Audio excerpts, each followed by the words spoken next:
From grief to justice, this police canine dog changed everything after his master's death. When Officer Paul's tragic death leaves his loyal canine partner, Echo, devastated, the dog's unwavering bond with his handler leads him to uncover a shocking conspiracy within the police department. As Lisa, Paul's widow, and Echo join forces to expose the truth, they find themselves targeted by dangerous mercenaries. With danger closing in, Echo must confront his deepest grief to protect Lisa and bring the corrupt officers to justice. In a final, heart-stopping showdown, Echo's loyalty and skill are put to the ultimate test, revealing a conspiracy no one saw coming. Officer Paul Miller sat still in the unmarked car, the faint hum of the engine the only sound in the quiet of the night. Next to him, Echo, his German Shepherd partner, was alert, ears raised and eyes scanning the street with perfect focus. Echo had been with Paul for 5 years, and there wasn't a more trusted K9 team in the department. Paul checked his watch. They'd been parked here for hours, waiting. The target, a notorious gang leader, was supposed to meet someone tonight. All they had to do was stay hidden, gather intel, and call in backup when the time was right. But something felt off. The longer they stayed, the more Paul's instincts told him they were being watched. He glanced at Echo. The dog's eyes were fixed on the shadows down the street, muscles tense. Paul could feel his own heartbeat quicken. "Stay sharp, boy," Paul whispered under his breath. Echo's tail barely moved, but his stance grew more rigid. The night air seemed to hold its breath. Suddenly, the silence was shattered. Echo growled low, his body bracing. Paul's hand went to the radio, but before he could speak, the side window shattered. The sharp crack of gunfire cut through the night. Echo barked fiercely, leaping over Paul to shield him. More shots rang out from all directions, the air thick with danger. "Get down!" Paul shouted, grabbing Echo and pulling him behind the car's door. Gunfire continued to hit the vehicle, sending sparks flying as the bullets tore into metal. Paul's mind raced, but his movements were calm. He knew Echo had his back. The dog's training kicked in. He leaped from cover, dodging bullets as he lunged for one of the shooters. Paul pulled his weapon, his aim steady. He fired back, taking down one attacker before ducking again. Echo was locked in a battle of his own, tearing into the legs of a man who had tried to creep closer. Paul couldn't help but admire the dog's bravery. But then, an explosion of pain. Paul felt the sharp burn in his side as a bullet found its mark. He gritted his teeth, but it was too much. He slumped against the car, his vision blurring. Echo turned toward him, eyes wide with confusion. "Stay back, boy," Paul whispered, trying to push the dog away. But Echo wouldn't leave.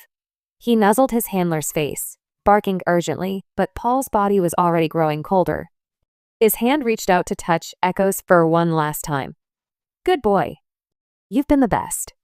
The words came out barely a whisper, but Echo understood. He laid his head on Paul's chest, but it was too late. Paul's body was still, his grip loose. The light in his eyes had faded. Echo stood there, unmoving, as the chaos around them died down. The gunfire had stopped, but the world felt different. Paul was gone, and the dog was left alone, standing guard over his fallen partner. Days passed, and the department made arrangements for Paul's funeral. Echo was retired. No one could bear to see the dog in the field anymore. But Echo didn't care about that. He didn't want to leave the memories of his handler behind. For days, he stayed in the corner of his kennel, refusing to eat, drink, or even look at anyone. Lisa, Paul's wife, didn't know how to handle it either.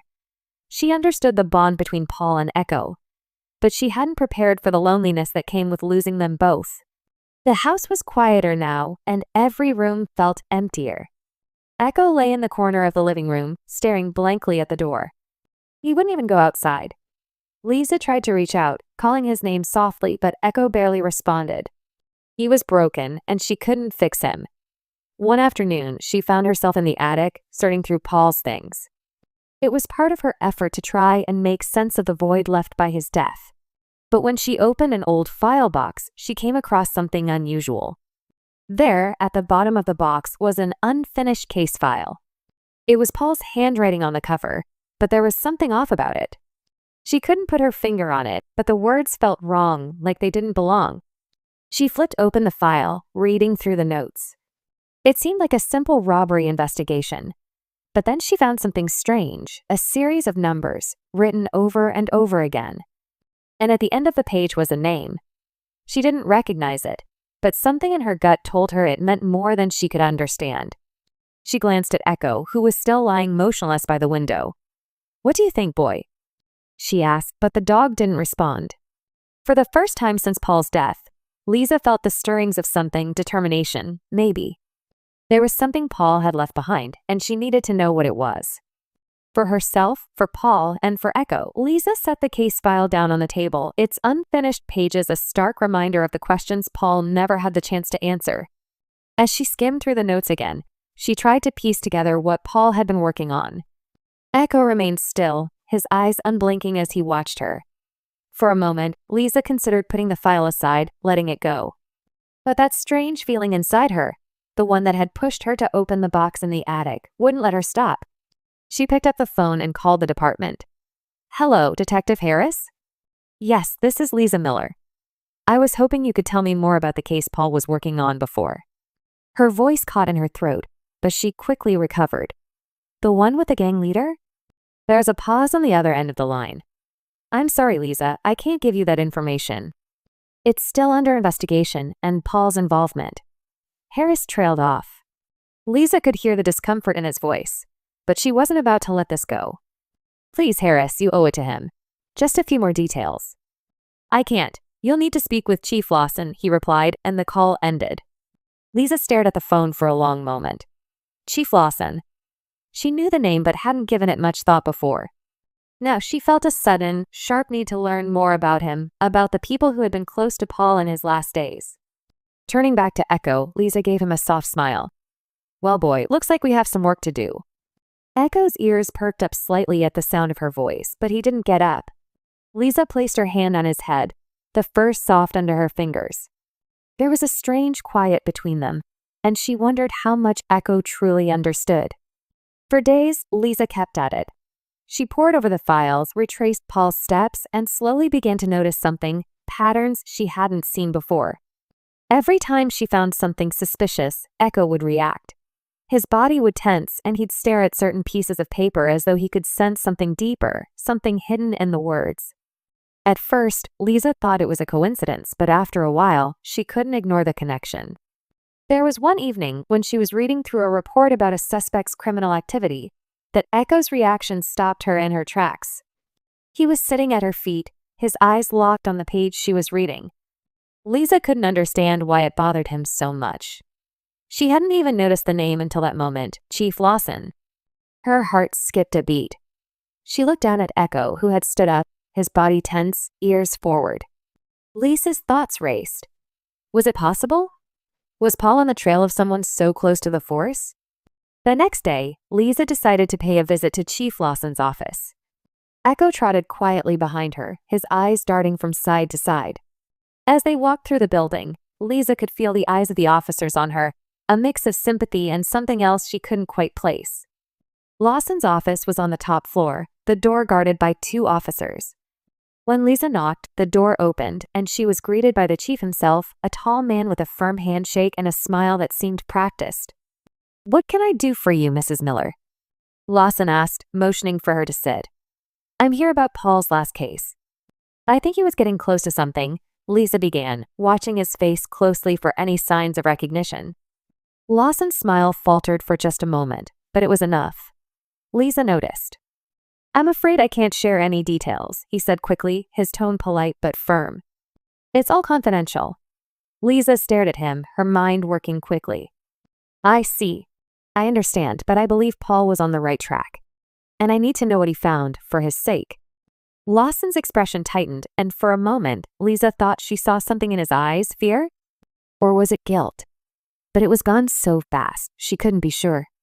"Mrs. Miller, please. You should move on. There's nothing more to be found," Lawson said, his voice taking on a tone of finality. Lisa stood up, her gaze never leaving his.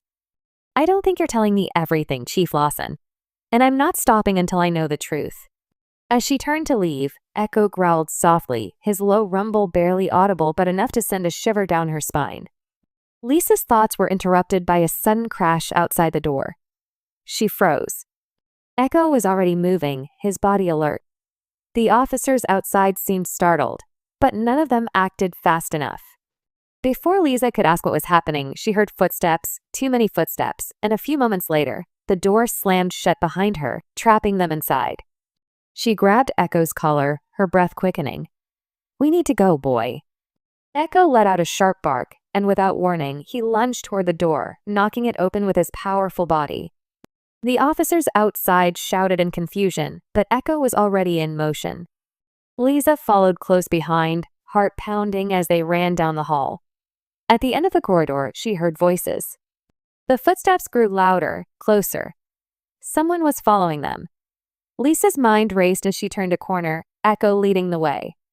The danger was real now, and she knew it. There was no turning back. When they reached the stairwell, Lisa paused for a moment, catching her breath. Echo stood beside her, ready to act at any moment. "I should have listened to Paul," Lisa muttered, her voice tight with frustration. "But now, I'm the only one who can finish this." With Echo by her side, Lisa was ready to face whatever came next. The game had changed, and she was no longer just the widow of a fallen officer. She was someone who was determined to uncover the truth. As they exited the building, Lisa couldn't shake the feeling that the worst was yet to come. But with Echo at her side, she was no longer afraid. Echo had found his purpose again.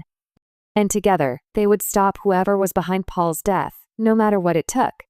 The air was thick with tension as Lisa and Echo made their way through the darkening streets. They had gathered the evidence, connected the dots, and uncovered a trail that led straight to Chief Lawson, the very man who had claimed to be Paul's friend. But now that the truth was close, Lisa knew they were in danger. She glanced at Echo, his eyes scanning every corner, every alley as they walked. The dog was alert, more focused than ever. Lisa's pulse quickened. They weren't just walking home anymore, they were on the verge of something far bigger. The feeling was confirmed a few blocks from her apartment. A van pulled up behind them, its engine humming too loudly to be a coincidence. Before Lisa could react, the doors flew open, and two masked men jumped out, each holding a weapon. Echo snarled, stepping protectively in front of Lisa. "Move!" one of the men shouted. But Echo wasn't backing down. The first man lunged at Lisa, but before he could reach her, Echo was on him, his teeth sinking into the man's arm. The man screamed, dropping his weapon as Echo knocked him to the ground. The second attacker pulled his gun, aiming it at Lisa. Without hesitation, Echo charged at him, knocking the gun out of his hand. The man staggered back, trying to regain his balance, but Echo didn't stop. He pinned the man to the ground, growling fiercely, while Lisa stepped back, breathless but unharmed. For a moment, it seemed like everything had stopped. But then, Echo released his hold on the man, who scrambled to his feet and ran off. The other attacker was already retreating, clutching his arm as he disappeared into the night. Lisa stood there, shaking but alive. "Echo, you saved my life." Her voice was hoarse, but she couldn't stop the gratitude in her heart. The dog's eyes softened for a brief moment before he returned to his alert stance, scanning the street again.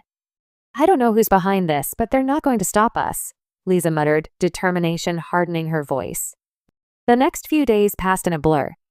Lisa's phone buzzed constantly with messages, some warnings, some threats, but she refused to back down. She had come too far to quit now. With Echo at her side, she pressed on, determined to finish what Paul had started. Her breakthrough came when she managed to track down one of the mercenaries from the attack. The man was holed up in a seedy motel just outside the city. Lisa wasn't sure what she'd find there, but Echo's instincts told him they were on the right track. Together, they infiltrated the motel, Echo leading the way.